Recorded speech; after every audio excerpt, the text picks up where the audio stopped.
नमस्कार, आप देख रहे हैं न्यूज ऑफ इंडिया और आपके साथ मैं हूं देवेंद्र सिंह। भारत और इंग्लैंड के बीच पांचवा और अंतिम टेस्ट मैच आज खेला जाना है।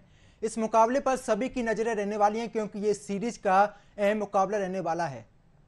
इस मुकाबले में जसप्रीत बुमराह टीम की कप्तानी करते हुए आपको नजर आएंगे। भारत सीरीज में 2-1 से आगे चल रहा है, यानी कि अगर आज आप इस मुकाबले को जीत जाते हैं तो कहीं ना कहीं आप WTC के लिए भारत का रास्ता साफ हो जाता है। तो देखने वाली बात होगी कि जसप्रीत बुमराह किस तरीके से कप्तानी करते हैं, किस तरीके से जो कप्तानी का प्रेशर है उसे हैंडल करते हैं। यह मुकाबला एजवेस्टन में खेला जाना है। इस मुकाबले में जसप्रीत बुमराह के कंधों पर कप्तानी की जिम्मेदारी रहने वाली है, तो वहीं दूसरी तरफ इंग्लैंड के बेन स्टोक्स पर टेस्ट कप्तानी की जिम्मेदारी है। भारतीय टीम की बात करें तो भारतीय टीम लगातार अच्छी फॉर्म में दिखाई दे रही है, लेकिन सबसे बड़ा सवाल यही है कि भारत किस तरीके से प्लेइंग 11 को चुनता है। विराट कोहली किस तरीके से बल्लेबाजी करते हैं, क्योंकि 2.5 साल हो गया कम से कम उनके बल्ले से रन नहीं आ पा रहे हैं, जिसकी वजह से टीम इंडिया को काफ़ी दिक्कतों का सामना भी करना पड़ता है।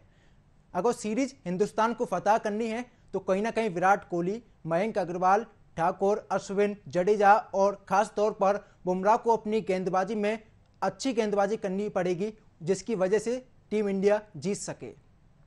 क्योंकि जब आप कप्तानी करते हैं टीम इंडिया की तो कहीं ना कहीं आपके ऊपर दबाव रहता है। और सबसे बड़ी बात तो यह है कि इंग्लैंड के खिलाफ भारत के लिए ये जो मुकाबला है ये बेहद ही महत्वपूर्ण रहने वाला है, क्योंकि WTC में की अगर हम बात करें तो हिंदुस्तान आज भी तीसरे स्थान पर है। तो आज इसी को लेकर हम चर्चा करेंगे। प्रदीप टंडन हमारे साथ जुड़े हुए हैं जो कि क्रिकेट एक्सपर्ट हैं। सर, स्वागत है आपका न्यूज वॉच इंडिया में। धन्यवाद सर, किस तरीके से आप इस मुकाबले को देख रहे हैं, क्योंकि इंडिया और इंग्लैंड का मुकाबला होना है। किस तरीके से जो टीम इंडिया की प्लेइंग 11 रहने वाली है, आप किस तरीके से देखते हैं कि कौन कौन से खिलाड़ियों को टीम इंडिया में जगह दी जाएगी?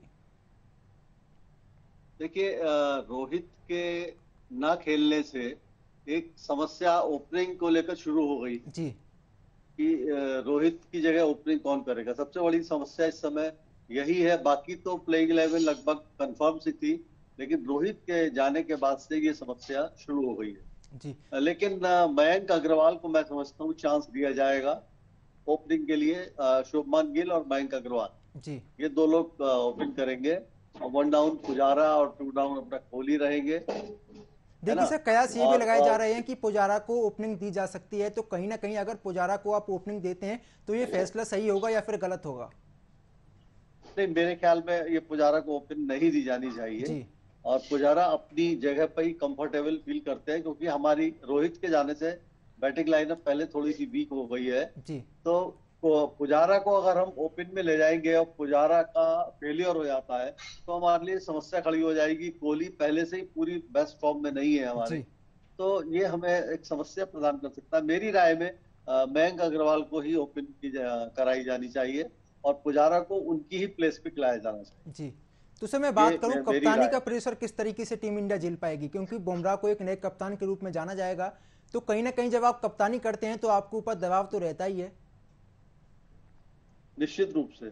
और वो दबाव एक बॉलर के ऊपर ज्यादा होता है। जी वजह ये कि कप्तानी में यह अक्सर देखा जाता है कि अगर बॉलर कप्तान होता है तो या तो अंडर बॉल हो जाता है या ओवर बॉल हो जाता है, या तो वो जी बॉलिंग ज्यादा कर जाता है या बॉलिंग अपने आप को कम देता है जितनी दी जानी चाहिए। जी तो ये एक प्रेशर अपनी जगह है। और उसके बाद पहली बार कप्तानी, वो भी अर्जेंट सर्कमस्टांसेस में, एकदम स्टैंड बाय कैप्टन आपको बनाया गया है, तो वो प्रेशर अपनी जगह है। इसके अलावा जो बैकग्राउंड आपने बताया, वो बैकग्राउंड चल रहा है कि 2-1 से हम लीड कर रहे हैं। जी ये सीरीज की शुरुआत नहीं है, ये एक सीरीज का एंड होने जा जी रहा बिल्कुल। है। तो और जबकि परिस्थितियां बिल्कुल बदली हुई है, इन द सेंस कि टीम बदल गई है, कप्तान बदल गया है, कोच बदल गया है, मैदान बदल गया है और मौसम भी बदला हुआ है, क्योंकि वो मैच शायद सितंबर में होना था जी और अब हम जुलाई में मैच कर रहे हैं। जी तो परिस्थितियां बिल्कुल नई और बदली हुई है। अब जी हालांकि हम 2-1 से लीड कर रहे हैं, लेकिन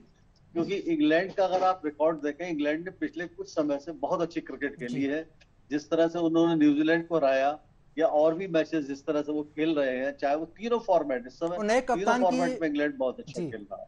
तो सर कहीं ना कहीं उनका जो नया कप्तान है वो अच्छी तरीके से कप्तानी कर पा रहे हैं। बेन स्टोक्स की बात करें तो लगातार उनकी कप्तानी में जो टीम है अच्छा प्रदर्शन कर रही है, अच्छी तरीके से निकल कर सामने आ रही है। तो कहीं ना कहीं उनके ऊपर भी दबाव रहने वाला है, क्योंकि हिंदुस्तान के पास 2-1 की लीड है और उनके ऊपर ये दबाव रहेगा कि आप किस तरीके से जो 2-2 की जो सीरीज है यानी कि आप ड्रॉ कर पाते हैं। हाँ, निश्चित रूप से उनके ऊपर दबाव रहेगा, क्योंकि वो भी एक डेफिसिट से शुरू कर रहे हैं, 1-2 से पीछे चल रहे हैं वो, तो उनके जी ऊपर दबाव रहेगा। जी लेकिन वही बात मैं कह रहा हूँ कि वो टीम पिछले कुछ समय से एक बहुत अच्छी यूनिट की तरह खेल रही है, लेकिन फिर भी उनके पास बैटिंग की कमी शुरू से रही है। उनकी बैटिंग भी जो रूट के इर्द गिर्द ही घूमेगी। जो जी रूट और बेन स्टोक्स उनके खिलाड़ी हैं, लेकिन अगर हम जो रूट से जल्दी छुटकारा पा जाएंगे तो हम ये मैच बहुत आसानी से जीत सकते हैं। सारा दारोमदार जो रूट पर है सब। जी। तो तो अगर हम जो रूट को आउट कर लेते हैं तो हमारा फोकस ये होना चाहिए जो रूट का विकेट जल्दी से जल्दी निकालें। उसके बाद मुझे लगता है मैच जीतना आसान हो जाए। जी, तो सर आप प्लेइंग 11 में अगर मैं हिंदुस्तान की बात करूं, प्लेइंग 11 में आप देखते हैं कि अश्विन और जडेजा दोनों को खिलाना चाहिए, क्योंकि अगर हम पिच की बात करें तो पिच में स्पिन गेंदबाज को काफ़ी फायदा रहने वाला है, क्योंकि ये लगातार कयास लगाए जा रहे हैं कि जो स्पिन के जो गेंदबाज हैं उनको फायदा रहने वाला है और जो पिच है वो स्पिन के पक्ष में है।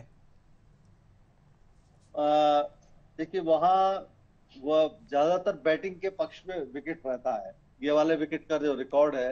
लेकिन हम यहाँ का अगर आप इतिहास देखें तो अभी तक भाई जी 1967 इफेक्ट से चला दो यार इसमें। हम आए नहीं अभी। 1967 से हम आज तक वहां पर जीत नहीं पाए बर्मिंघम में। तो हमारा रिकॉर्ड भी वहां अच्छा नहीं है, हम एक ही मैच वहां नहीं जीते हैं। तो मुझे थोड़ा सा ये लग रहा है कि हमें 4 पेस बॉलर के ही साथ खेलना चाहिए इस मौसम में, और अश्विन या जडेजा में से केवल एक को खिलाना चाहिए। जी 4 पेस बॉलर ही, जबकि ये शार्दुल ठाकुर को आप ऑलराउंडर ट्रीट करें। जी अब जिस तरह से उन्होंने परफॉर्मेंस दी थी पिछली सीरीज में, जो अनफिनिश सीरीज है, उनकी बैटिंग भी बहुत निखर चुकी है। तो शार्दुल ठाकुर को आप ऑलराउंडर ट्रीट करें तो 3 मीडियम पेसर्स, 2 ऑलराउंडर्स, एक ऑलराउंडर स्पिनर और एक जी ऑलराउंडर मीडियम पेसर, जी। मुझे लगता है ये कॉम्बिनेशन ज्यादा अच्छा रहेगा। और 2 स्पिनर्स को खिलाने का मेरे समझ में निर्णय वहां सही नहीं होगा। देखिए सर आप उमेश यादव को खिलाना चाहेंगे या फिर आप मोहम्मद सिराज को, क्योंकि कहीं ना कहीं अगर हम बात करें टीम इंडिया की तो मोहम्मद सिराज ने भी अच्छी गेंदबाजी की है, उमेश यादव के पास अनुभव है, तो आप अनुभव के साथ जाएंगे या फिर जो आज की जो कंडीशन है, जो आज का प्रदर्शन है युवा खिलाड़ियों का, आप उसके साथ जाना चाहेंगे? जी, मैं मोहम्मद सिराज के साथ जाना चाहूंगा। वजह यह है कि वो इस सीरीज में शायद 14 विकेट अभी तक उन्होंने जी लिए हैं, और बहुत अच्छी शानदार परफॉर्मेंस वो देते आ रहे हैं। और मुझे ये भी लगता है कि जो इंग्लिश कंडीशंस हैं, जिस तरह से सिराज बॉलिंग करते हैं, इंग्लिश कंडीशंस में उन्हें ज्यादा फायदा होगा उमेश यादव के मुकाबले। जी। इसलिए मोहम्मद सिराज को मैं प्रेफर करूंगा खिलाने के लिए। देखिए सर विराट कोहली की अगर हम बात करें तो लगातार उनको बल्लेबाजी में दिक्कतों का सामना करना पड़ रहा है, करीब 2.5 साल से उनके बल्ले से 100 रन नहीं आ पाए हैं। तो आप किस तरीके से आप इन्हें देख पा रहे हैं कि कहीं ना कहीं विराट कोहली की जो फॉर्म है आउट ऑफ फॉर्म चल रहे हैं, तो कहीं ना कहीं टीम इंडिया के लिए भी ये दिक्कत होने वाली है? अगर विराट आज चलते हैं तो कहीं ना कहीं टीम इंडिया के लिए फायदेमंद होगा। निश्चित रूप से विराट कोहली बहुत इंपॉर्टेंट खिलाड़ी रहे हैं पिछले 10 सालों से इंडिया के लिए। और उनकी फॉर्म जो है वो थोड़ी सी चिंता का विषय हमारे लिए निश्चित रूप से है, क्योंकि आप जैसा आपने कहा कि 2-2.5 साल से उनके बल्ले से शतक नहीं आया है, ये बहुत चिंता का विषय है। लेकिन महान खिलाड़ी होते हैं, उन्हें सिर्फ एक अच्छी इनिंग चाहिए होती है और उसके बाद सब कुछ बदल जाता है। जी तो मुझे लगता है कि this is the right time. Kohli जैसे बल्लेबाज इसी समय अपने के लिए तैयार हुए हैं, और वो सब कुछ उलट पुलट कर सकते हैं। मुझे लगता है कि this is the right time कि वो फॉर्म में आएंगे। जी। तो सर विराट कोहली को वो तीसरे नंबर पे खेलना चाहिए या फिर उनको चौथे स्थान पर खेलना चाहिए? क्योंकि अगर वनडे की बात करते हैं, T20 की बात करें तो विराट कोहली फर्स्ट डाउन जाते हैं, और टेस्ट की बात करें तो विराट कोहली सेकंड डाउन जाते हैं। तो आप इसे किस तरीके से देखते हैं? क्या पुजारा से पहले विराट कोहली को बल्लेबाजी करने आना चाहिए? नहीं, पुजारा की जगह वन डाउन बैट्समैन, जो टेस्ट मैच का वन डाउन बैट्समैन होता है, नंबर 3 बैट्समैन जो होता है, वो परफेक्टली पुजारा के लिए बना हुआ है, ऐसा जी मान के चलिए। तो कोहली जो है, जो जहां खेल रहे हैं नंबर 4 पे यानी कि 2 डाउन, उन्हें वही खेलना चाहिए। Pujara is best suited for number 3। जी। तो सर आप ऋषभ पंत को आप खिलाना चाहेंगे या फिर आप के.एस. भरत को? क्योंकि के.एस. भरत की बात करूं तो उन्होंने प्रैक्टिस मैच में अच्छी बल्लेबाजी की थी, 50 से भी ज़्यादा रन उन्होंने मारे हैं। तो वहीं दूसरी तरफ पंत की बात करें तो लगातार वो अच्छी बल्लेबाजी नहीं कर पा रहे थे। एक बड़ा मुकाबला है आज, कौन से विकेट कीपर के साथ आप उतरना चाहेंगे, अनुभव के साथ या फिर युवा के साथ? के.एस. भरत बहुत अच्छे विकेट कीपर हैं, जी बल्कि कुछ जो क्रिकेट के जानकार हैं वो ये कहते हैं कि वो इंडिया में बहुत बेहतरीन सेकंड नंबर पे विकेट कीपर है इस समय। और लेकिन पंत के साथ मैं इसलिए जाना चाहूंगा कि उनका एक्सपीरियंस है, वो अनुभव, और ये जिसको हम कहते हैं अंतिम टेस्ट मैच है सीरीज का, और हमें सीरीज का कम से कम ड्रॉ करना पड़ेगा। तो इस समय अनुभव की हमें बहुत जरूरत पड़ेगी पंत जैसे खिलाड़ी की बनस्पत के.एस. भरत के। भरत बहुत अच्छे हैं लेकिन ये मौका उनको देने का शायद नहीं। जी, तो बिल्कुल सही कहा, क्योंकि एक बड़ा मुकाबला है। अगर हम बात करें सर जो रूट की, तो जो रूट ने हिंदुस्तान के खिलाफ सबसे ज़्यादा रन बनाए हैं। तो हिंदुस्तान के जो तेज गेंदबाज हैं या स्पिन जो गेंदबाज हैं, उन्हें सबसे ज़्यादा सतर्क रहने की जरूरत है कि आप जो रूट का आउट करें, बाकी टीम यानी कि इंग्लैंड की जो टीम है वो धराशायी रह सकती है। निश्चित रूप से जो रूट मुख्य बल्लेबाज हैं उनके, और इंग्लैंड की बल्लेबाजी उनके इर्द गिर्द ही घूमती रहती है, और उनको हमने जल्दी आउट कर लिया। तो उसके बाद बेन स्टोक्स रह जाते हैं। वो बहुत बहुत अगर उनका पिछला परफॉर्मेंस देखें, फॉर्म देखें, तो बहुत लंबे लंबे स्कोर्स वो नहीं कर पा रहे हैं। लेकिन जो रूट जो है वो खतरनाक है, जैसा कि उन्होंने इंग्लैंड के खिलाफ, न्यूजीलैंड के खिलाफ भी पिछले मैच में बैटिंग करी है, तो अकेले मैच जीत निकाल के ले गए थे वो। तो वो बहुत खतरनाक है। और वैसे तो बैरिस्टो भी, जॉनी बैरिस्टो ने शानदार बल्लेबाजी करी है पिछले टेस्ट मैच में न्यूजीलैंड के जी अगेंस्ट। एक तरफा मार लगाई थी उन्होंने। लेकिन हमें बैरिस्टो से इतना खतरा नहीं है, जॉन बैरिस्टो से, बल जितना कि हमें जो रूट से खतरा है। जी, तो सर मैं आपको एक अपडेट दे दूं कि इंग्लैंड ने टॉस जीतकर गेंदबाजी चुनी है। तो कहीं ना कहीं यानी कि हिंदुस्तान पहले बल्लेबाजी करने आएगा। तो सर किस तरीके से आप इसे देख रहे हैं, क्या हिंदुस्तान को फायदा होने वाला है कि आप पहले बल्लेबाजी करें? देखिए, मुझे लगता है अगर उन्होंने टॉस जीत के इंडिया को बैटिंग दी है, तो इसका मतलब बॉलिंग के फेवरेबल कंडीशंस वहां प्रिवेल कर रही हैं।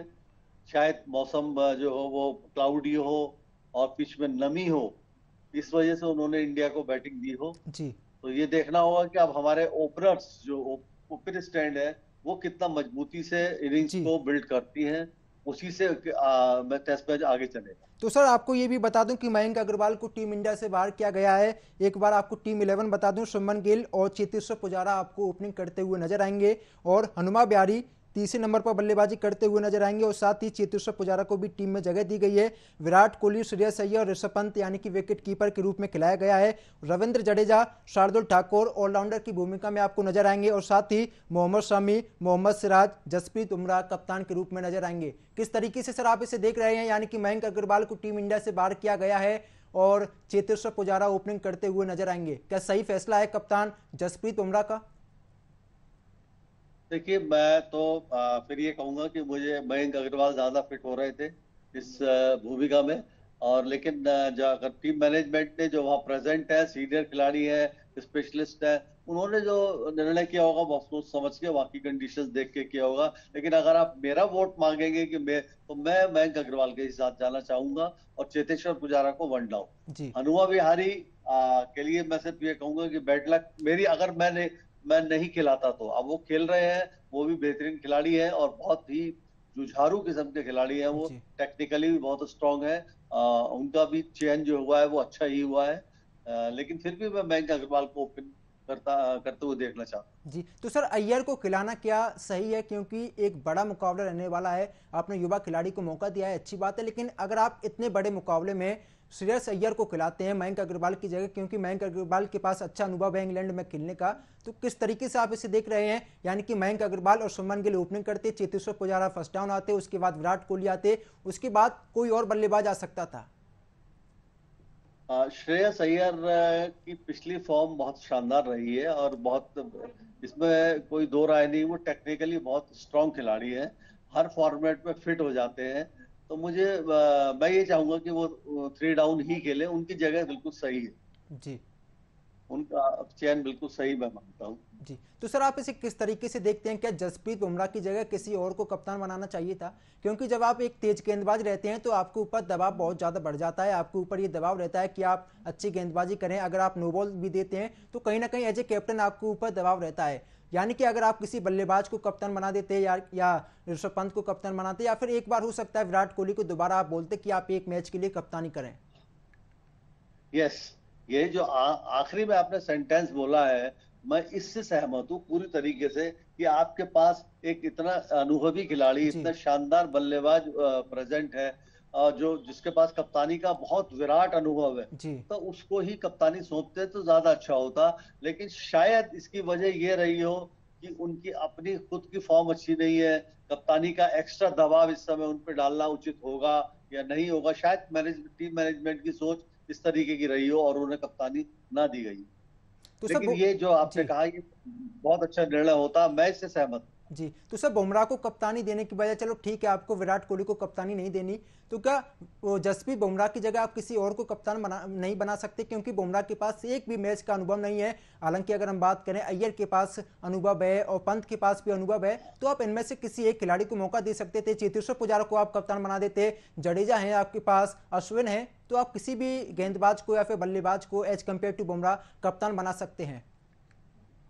मैं श्रेयस अय्यर के साथ जाता, अगर मैं होता उस जगह पर, तो मैं श्रेयस अय्यर को चुनता। क्योंकि देखिए, रविंद्र जडेजा ने अभी, जैसा कि आईपीएल में आपने नोटिस किया, उन्हें कप्तानी दी गई, उन्होंने जी बीच मझधार में ही टीम को छोड़ दिया, जी उन बिल्कुल। कप्तानी उनको शायद सूट नहीं करती। जी तो और ऋषभ पंत को भी मैं अच्छा कप्तान नहीं मानता हूं, लेकिन श्रेयस अय्यर को जितना मैंने कप्तानी करते हुए देखा है, मेरे ख्याल में वो, अगर कोहली को नहीं देना था तो श्रेयस अय्यर को कप्तानी दी जा सकती थी। जी हाँ बिल्कुल, तो उन्होंने आईपीएल में भी अच्छी कप्तानी की थी दिल्ली की तरफ से। जब वो कप्तानी कर रहे थे तो उन्होंने अपनी टीम को फाइनल में पहुंचाया था।